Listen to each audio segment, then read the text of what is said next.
for the record, if that was in Google Slides, I wouldn't have made it in that time frame. LaTeX Beamer all the way. All the way. Yes. Anyway, I'm Richie. I'm building a data center. It's one of the most modern in the world. It's according to the harshest and strictest standard which you can find outside of military installations. So I dare say it's not crap. And I'm using Modbus for this. So I'm going to refer to SNMP a lot of times. So who has heard of SNMP? I pity you. Who has heard of Modbus? Okay, I pity you more.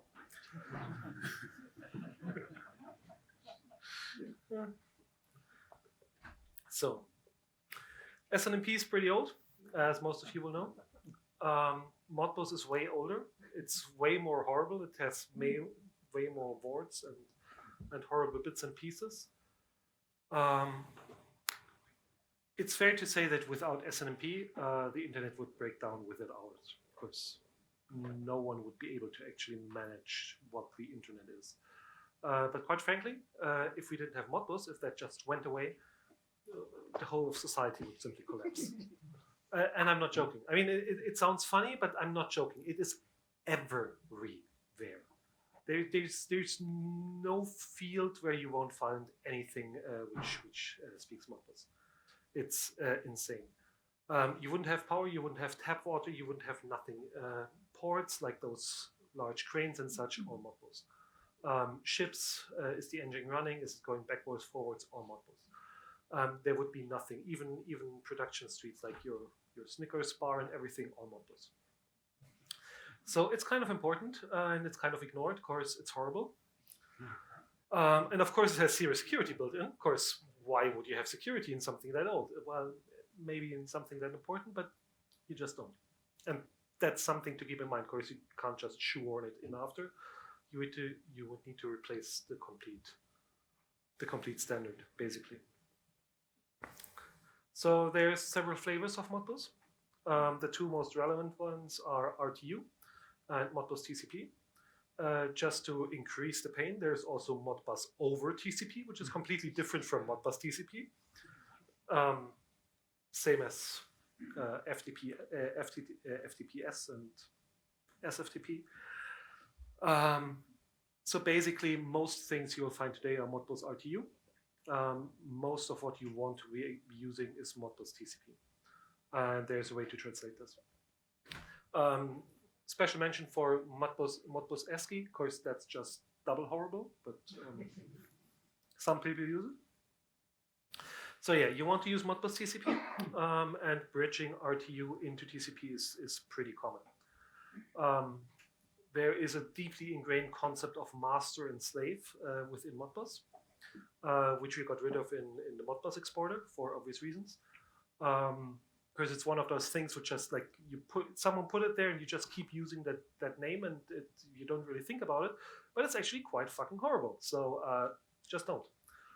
It makes wording a little bit harder. Of course, all of a sudden you're out of your standard, but quite frankly, I think it's worth it.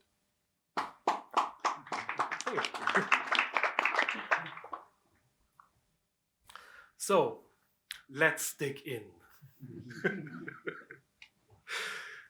You have addresses, which obviously go to 65K. But why would you use the hex value in something which is binary? No, you're using decimal, of course. Why wouldn't you? And obviously, you have these ranges where you precisely define what is allowed to be in there.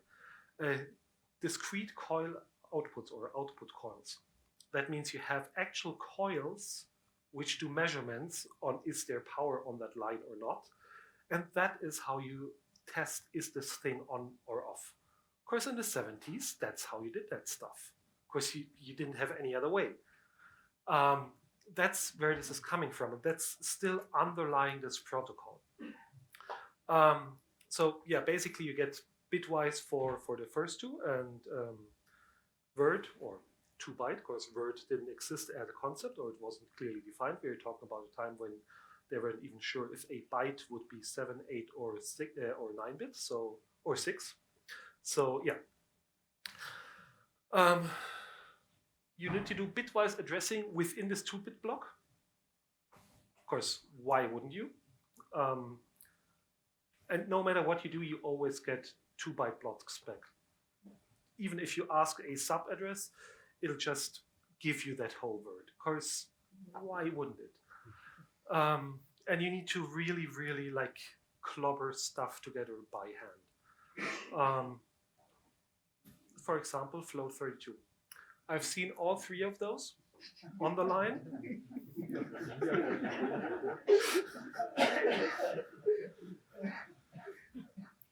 And sometimes you have documentation, sometimes you don't. I didn't see the last one yet, but I'm not done yet, so we'll see.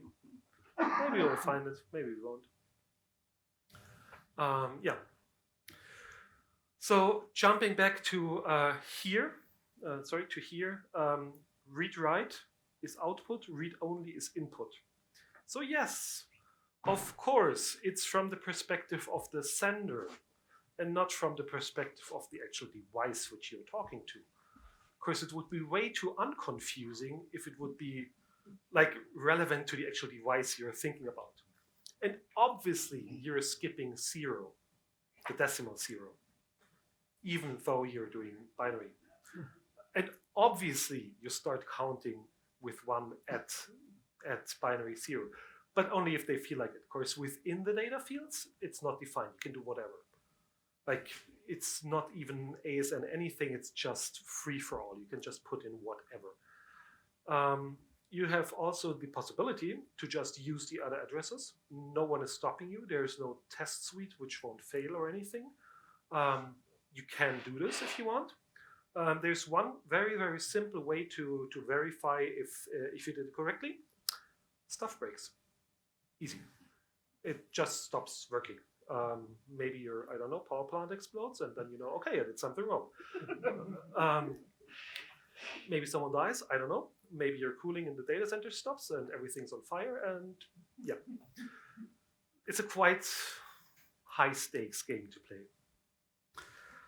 And a reminder, again, you wouldn't have water or anything if Modbus just went away. So, who has heard of SNMP MIPS? Good. Maps are similar, just not defined as anything.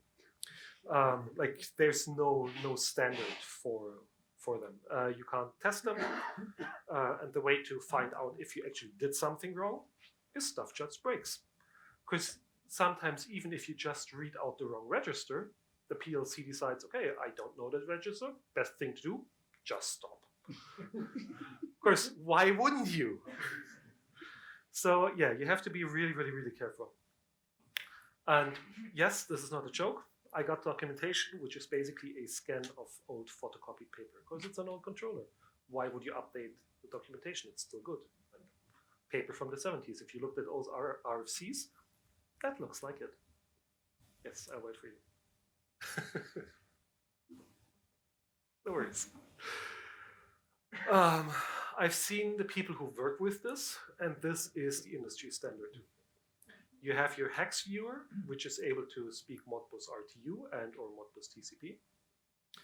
You have a map, or maybe you don't. You have an Excel sheet where you define your stuff which you want to read out, your signal list, as they call it. And then you just need endless amounts of time. Taking those, if you have somewhat sane maps, it's relatively easy to semi-automatically turn this into configuration, which is good, but no one I ever met who's doing this for actual day work ever considered this. They do everything by hand, and they start at 0 every single time. Of course, why wouldn't they? So, what do I use this for data centers? Everything except the cameras. They speak SNMP. But this is a list. It's really, really everything. And yes, we have bulletproof glass in 2 of the rooms. And yes, if you shoot at this bulletproof glass, I'll see this through Modbus. Of course, obviously. Everything which is relevant to this data center is read out by Modbus, which is kind of scary, to be honest. And this is not complete. So why am I doing this? I like pain. No, seriously, it's the only thing which I found which is supported by even half of those machines. Many of them can do SNMP. All of them, except the cameras, can do Modbus. Like everything. Access control, intrusion alert, fire suppression, everything. So it's super horrible. It really, really is. It really, really is. But it's also very reliable. Quite simply because people would die if it wasn't. So that's a quite good motivator for you. There is an exporter. This version, you only want to use this version. It actually follows Prometheus best practices. The other stuff which you'll find online is not following this. If you have anything in your data center or your power plant, or if you work at a port or a shipping company, I don't care. That's the stuff which you want to work on. Thanks to Max, who's not here. He's in Paris. If you have any, sorry, I can go back. If you have anything using RTU, I highly suggest that you get a PLC as a gateway to put this into TCP. There is actually a Go library which allows you to directly connect serial controllers to Modbus RTU. You don't want to do this. I kind of, you'll see it in the slides, but I kind of skipped over the point of hard real time. Good point. Who knows what hard real time is? Okay. So there's the concept of soft and hard real time. Soft is basically best effort or good effort. And hard real time is unless it's perfect, things explode. Modbus RTU is hard real time. So I really, really recommend you don't touch this with software. Use PLCs which are certified for this and which are actually geared for this. What's a PLC? What's a PLC? Programmable logic controller, I think. It's basically, okay, thank you. Basically what you write or burn the firmware in. Like, yeah. So not even FPGA or anything, it's like really, really, really low tech. 15? Okay. Yeah. Caveat, reading out Modbus sometimes takes several seconds. Even a small controller can take like 6 or 12 seconds to just read out a few values, which in turn means you have to take this into account, especially with Prometheus.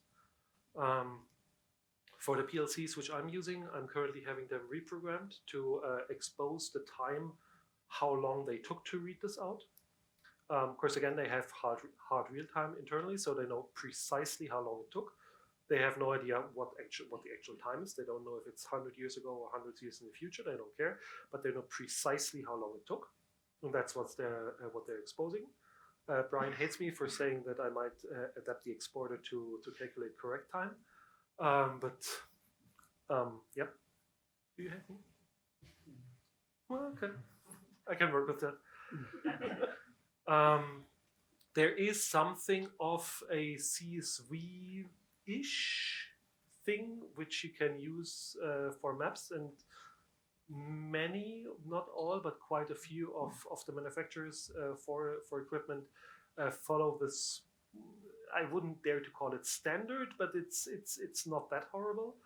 And I actually want to have like anyone who knows SNMP exporter and how the generator works, something where I define, I care about those bits and pieces, and it turns that into valid configuration. Of course, it's super horrible to do by hand. It works, but it takes ages. Yeah, just a reminder, again, you never, like maybe 60, maybe 80% of the people in this room hadn't heard of Modbus before, but quite honestly, without this, society wouldn't work for the last like 50 years or 40. We would collapse. I hope you have lots of questions. Mm-hmm.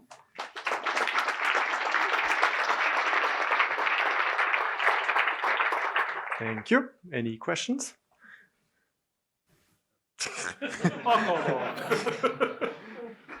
I'm just really curious, did you really test the bulletproof glass and did you shoot it? Did you see it on ground?